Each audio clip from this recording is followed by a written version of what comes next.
Time I'd like to recognize Ms. Hopper for her 5 minutes to summarize her opening statement. Chairman Guest, Ranking Member Thompson, and distinguished committee members, thank you for the opportunity to testify. My name is Allie Hopper, president and co-founder of Guard Against Trafficking, a nonprofit dedicated to combating human trafficking. As a Hispanic mother, I have held a 6-year-old Colombian child in my arms, cold, dirty, and shaking, left to die at the border by the cartel. I have seen children that have crossed the border alone, holding scraps of paper with sponsor information given to them by the cartels. When I testified in November, we discussed the exploitation of children at our border. Today, countless children continue to be neglected, abused, or trafficked by a system meant to protect them. We must ask, how was this allowed to happen, and what role did NGOs play?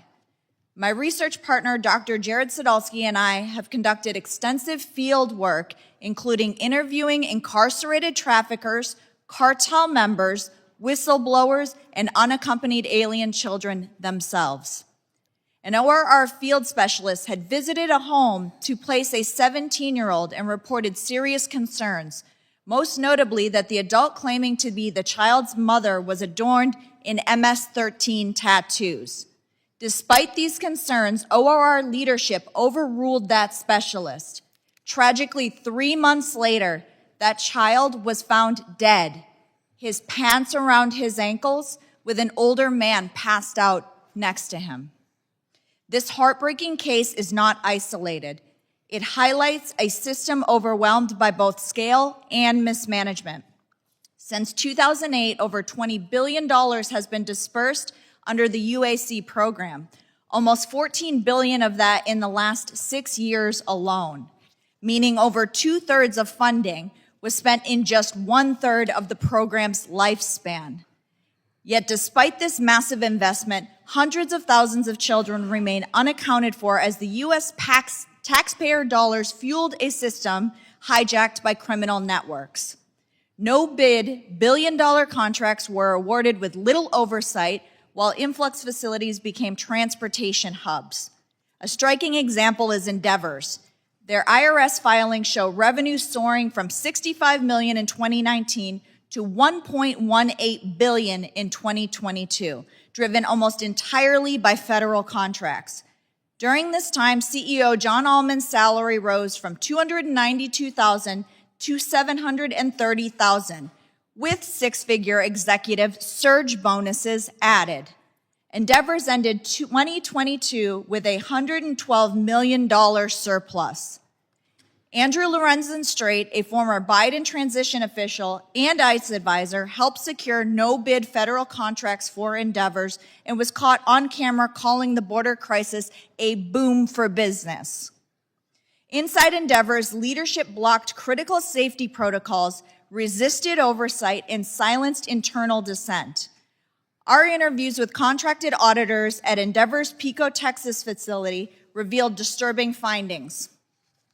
Male staff had been found inside female dorm rooms. An employee had led 150 teenage girls in sexually explicit routines, dance routines, teaching them how to twerk on multiple occasions. A female over 18 had been shielded from ICE. Others nearing 18 were released early to avoid transfer to ICE. And auditors were blocked from reviewing child sponsor placements. These abuses are not unique to Endeavor's. Similar patterns existed across multiple NGOs. Federal contracts had prioritized speed over safety and rewarded output over outcomes, conditions which cartels exploited.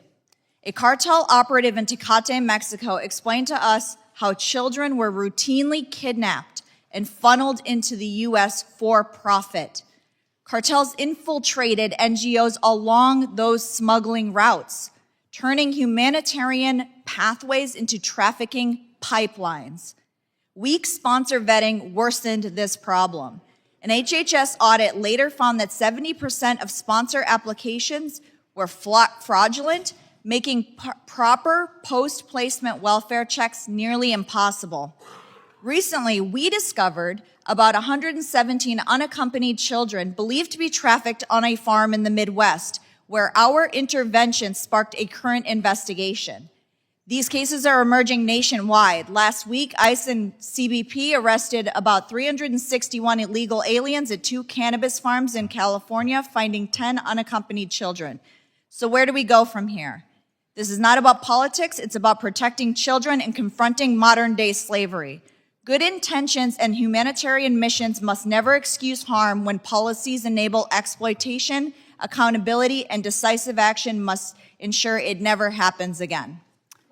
Thank you, Ms. Hopper. I now recognize